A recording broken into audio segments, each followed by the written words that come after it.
Les informations en détail. Le président Abdel Fattah el-Sisi reçoit au palais d'Al-Ittihadiyya son Altesse Cheikh Mohammed bin Rachid Al Maktoum, vice-président des Émirats arabes unis, premier ministre et souverain de Dubaï.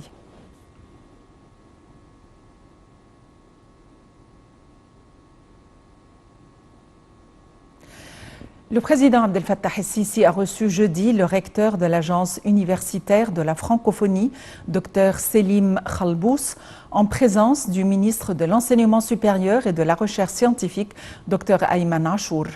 Le porte-parole officiel de la République a indiqué que le président el-Sisi a salué les efforts de l'agence universitaire de la francophonie, soulignant son souci de renforcer la coopération avec tous les organes de l'organisation de la francophonie pour soutenir les espoirs et les aspirations des peuples des États membres, notamment par la coopération, et ceci afin d'améliorer la formation universitaire et la recherche scientifique et maximiser les compétences des cadres et des générations futures. Le chef de l'État a souligné la plus grande importance que l'Égypte attache à l'éducation en tant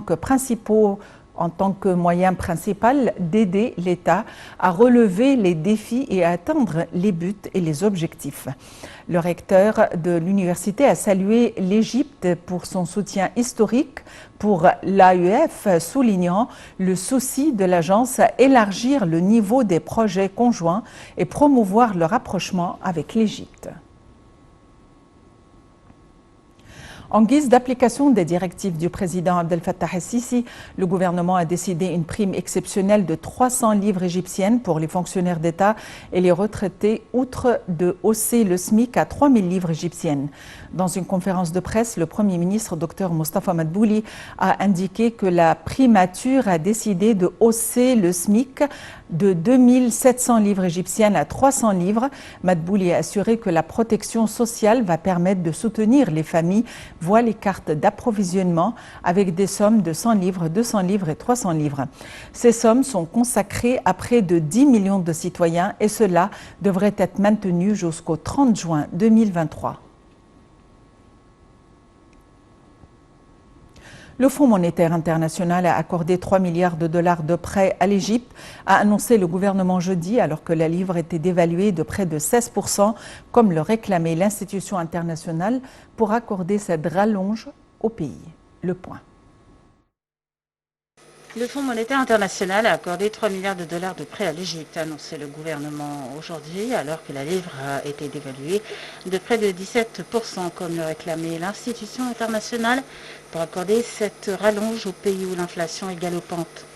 Outre les 3 milliards de dollars du FMI, l'Égypte a également obtenu 1 milliard d'euros d'aide d'un fonds dédié par le FMI aux pays en développement, a indiqué le Premier ministre Mostafa Madbouli, ainsi que 5 milliards de dollars d'organisations internationales et régionales qui n'ont pas été identifiées. Ce programme va courir sur 4 ans et il sera soumis à l'accord du conseil d'administration du FMI en décembre pour être approuvé, a précisé le chef du gouvernement. Le FMI a de son côté confirmé un accord au niveau des acteurs pour des réformes et des politiques économiques globales soutenues par un prêt de 3 milliards de dollars sur 46 mois à l'issue de négociations à Washington et au Caire. Ces derniers mois, plusieurs monarchies pétrolières du Golfe avaient déjà déposé des milliards de dollars dans les banques égyptiennes ou promis des milliards de dollars d'investissement. L'invasion russe de l'Ukraine a apporté plusieurs coups durs à l'Égypte. Premier importateur de blé au monde, elle a subi de plein fouet la flambée des prix des céréales et elle a perdu une bonne part de ses touristes ukrainiens et russes, 40% des 8 millions de visiteurs en 2021. Le 21 mars, la lire avait perdu en un jour 17% de sa valeur. Avec la nouvelle dévaluation d'aujourd'hui, elle a plongé en 7 mois de 46%, passant de 15,6 à 22,75 livres pour un dollar. Le plus peuplé des pays arabes avait déjà dévalué sa monnaie de près de 50% en 2016 dans le cadre d'un plan d'austérité décrété en échange d'un prêt de 10,8 milliards d'euros du FMI. L'inflation a atteint 15,3% en septembre, notamment portée par les prix des denrées alimentaires.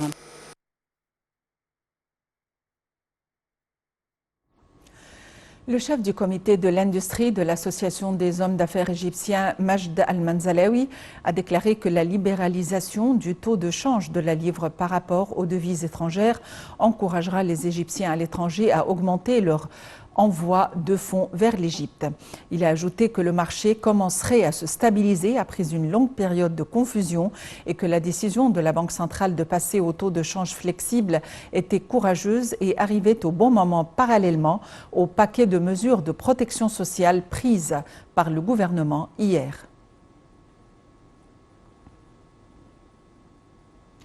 Le chef du Conseil des exportations pour les industries mécaniques, l'ingénieur Cherif Saïd, a souligné la nécessité d'accroître les exportations au cours de la période à venir, parallèlement aux décisions d'augmenter le taux d'intérêt, d'émettre des certificats à haut rendement et de libéraliser la valeur de la livre égyptienne contre d'autres devises étrangères dans le cadre d'un taux de change flexible reflétant les forces de l'offre et de la demande.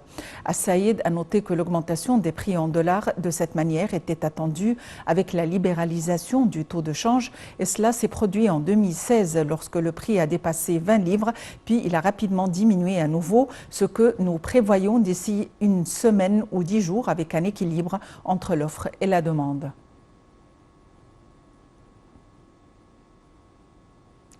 Le deuxième commandement de l'armée de campagne en coopération avec l'Association des anciens combattants et les victimes de guerre ont organisé une célébration pour honorer les familles des martyrs et des blessés en reconnaissance de leur sacrifice pour la patrie.